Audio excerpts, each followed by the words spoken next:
This is Claire Phoenix here at Food Ingredients Europe with Mathieu Dondain. He is from Nexira. Nexira is a new company which is a link of CNI colloids and biocere. Is that correct? Absolutely. Absolutely. Can you tell me a little more about the new company? So Nexira is actually the merging entity of CNI, biocere and NutriProcess. CNI is a company that is specialized in gum arabic, gum acacia, and biocere is into the food supplements and more especially into the cactus extracts, cactus fruit extracts. NutriProcess is a toll manufacturer that is mainly working with the French, Belgium, or Northern European market, but is not our main division. But we still wanted to include it in this merging, and these three companies merged into Nexira under three divisions: food, health, and technology. They belong to a group that was named Iranex before, and that became itself Nexira International. Iranex is a group that is 115 years old. The name actually started after the Second World War with my grandfather, and my father and uncle made it more into an industrial and accelerated the growth. And now we are into a new generation where we needed, by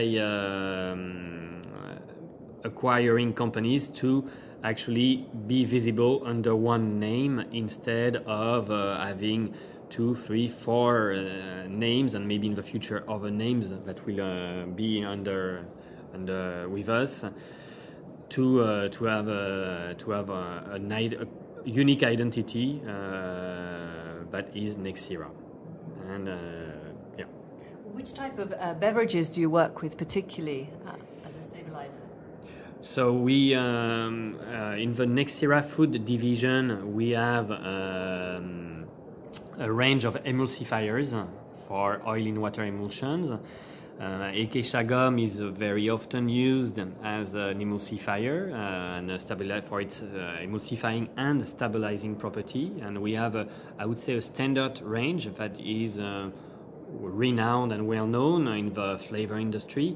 And we have also developed some premium ingredients, I would say, branded products that have specific properties where we have a better emulsification property. It's kind of a super emulsifier where you can decrease the amount, the usage level by 3 or 4 compared to traditional acacia gum. And this only with acacia. I mean, it's a product that is 100% acacia gum. It has not been modified. It is just a specific selection and the purification work that help to protect the emulsion property of the acacia gum. So that's a branded product where we can provide, I would say, better emulsification properties for oil in water emulsions. Now for beverages in the Nexira food, we also have a range that is called fiber gum, and this range is more for the nutritional side. Fiber gum is 100% acacia gum. It's available in organic grades, and here it's a range where we guarantee a content of fiber of 90% of soluble dietary fiber on a AOAC weight measuring, and it is used then for fiber enhancement, fiber enrichment in beverages, or also for mouthfeel and roundness, because it improves the mouthfeel of beverages. So it can be used for this technical, I would say, application. But we see more and more beverages using it for, as I was saying, fiber enrichment. And since it's a prebiotic fiber, it's also, I would say, a kind of benefit, added benefit that can be given by this branded product. So is it used more in health drinks? Or in the US, you have a lot of beverages now that have this kind of added value. Functional beverages, okay. Absolutely, where you will have a fiber enrichment written, and that could be using fiber gum. Fiber gum. So weight control, sports drinks, energy drinks, or mainly functional health drinks? Health drinks, sport drinks. I don't know so much, but it would be health drinks. I would say. I don't know if it's if sport is really a target. No, fiber fortification. Yeah, fortification. Now we have also in the health division, Hex Biocere, we have some soluble products, and that can be used also as a source of fiber, but also for their weight management properties and their health benefits. There's a lot of growth going to come here, do you think, in this area? Yes, we believe so, and we want by now being under one name, Nexira, to extend our portfolio of products.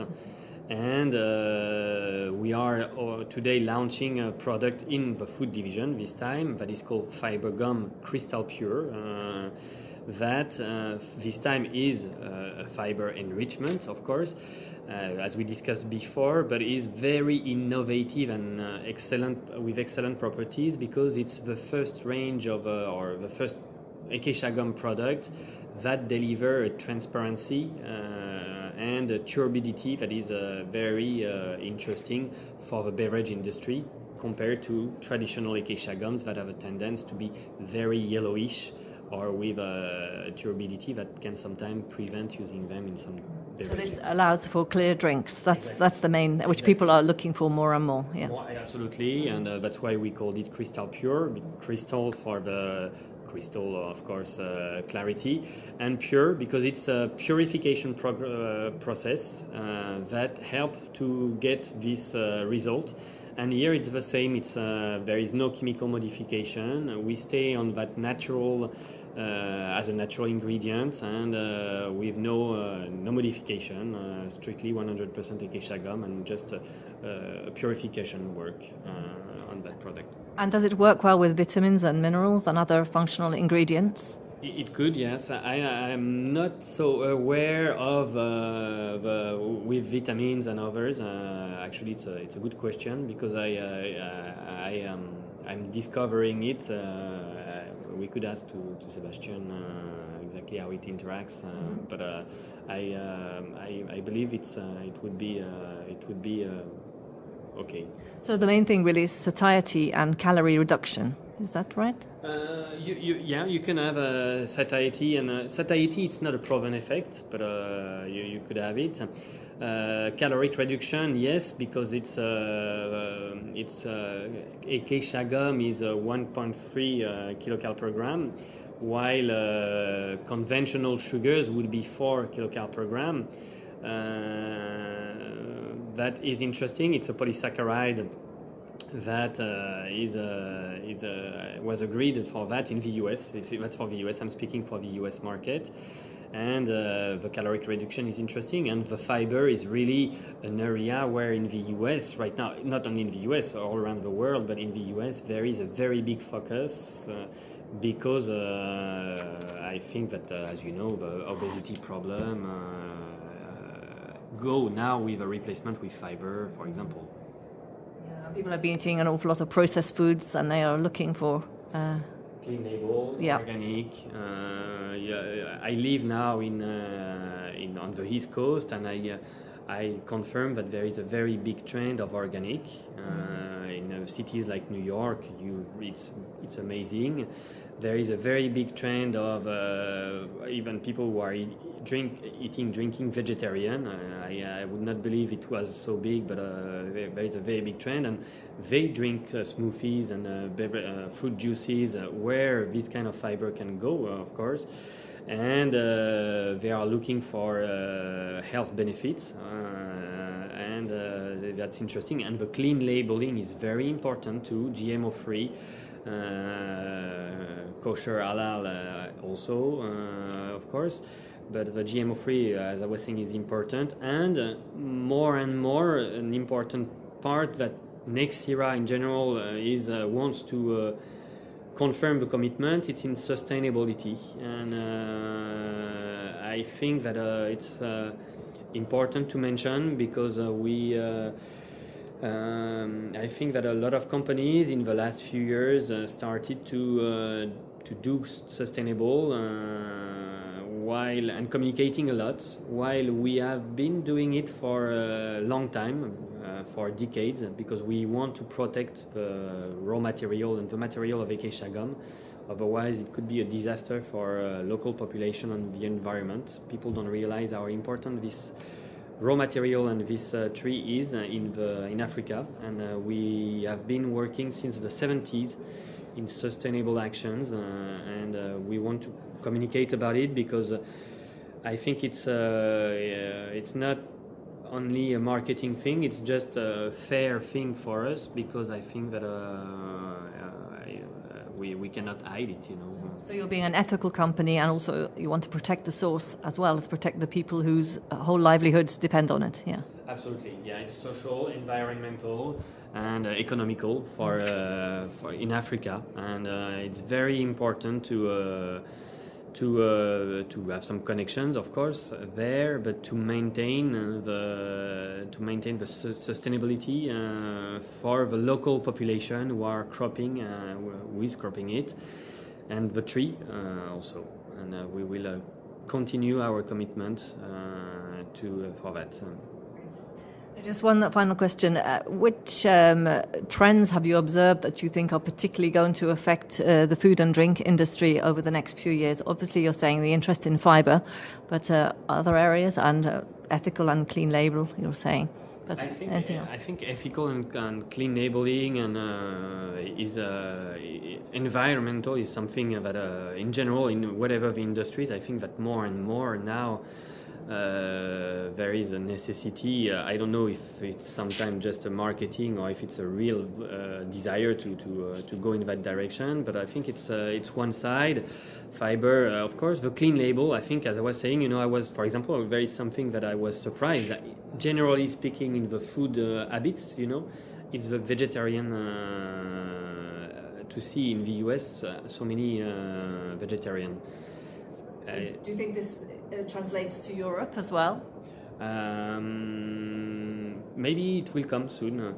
It's here. I would say it's a very marginal. Very right niche. Now. It's a very niche, and I probably guess here everybody would speak about other trends, but I think that I'm hearing it a lot, and seeing it a lot.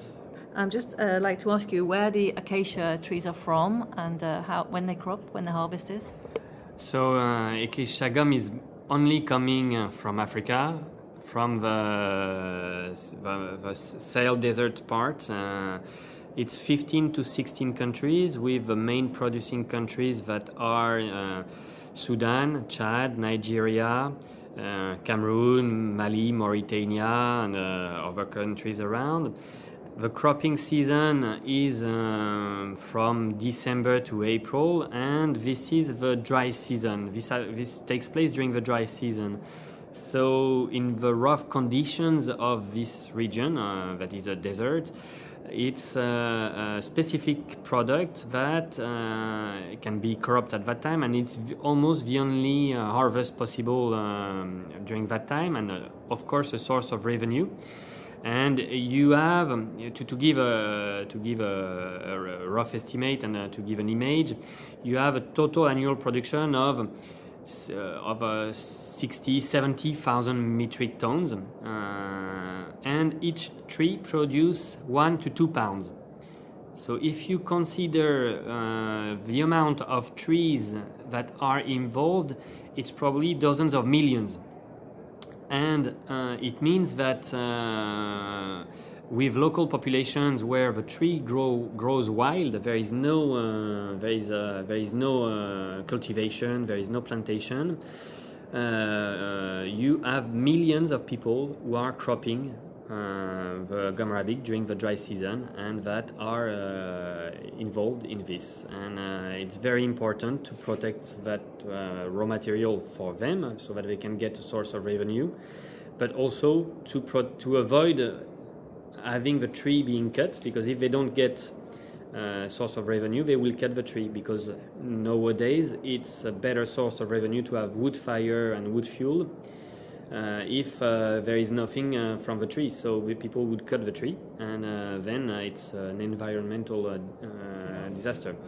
So that's why we want to protect the tree also, to keep it environmentally and to keep sedimentation on the soil, and to avoid erosion. And when was it discovered that they deliver both sweetness and also the emulsifying capabilities? How long ago? Well, the emulsification has more been discovered in the 20th century. But for example, it's amazing to realize that acacia gum has been used for more than 2,000 years. It was used by Egyptians to stick the bandlet of mummies. But it has been used by Africans for fiber, and we are rediscovering hot water, we say in French, nowadays, thinking that we are it's a new source of fiber, but Africans have been using it in soups for probably because they felt better by having it. So it's a old usage of gum arabic, for example, but I think that the technical side of emulsification is more from the 20th century. Okay. Confectionery was one of the main application in the 60s and 70s for texture, with a specific species of gum that was used, and that was the reason. Great, thank you very much. Thanks again for downloading this podcast. For more news, analysis, opinion, interviews and multimedia for the food and beverage industry, go to foodbev.com.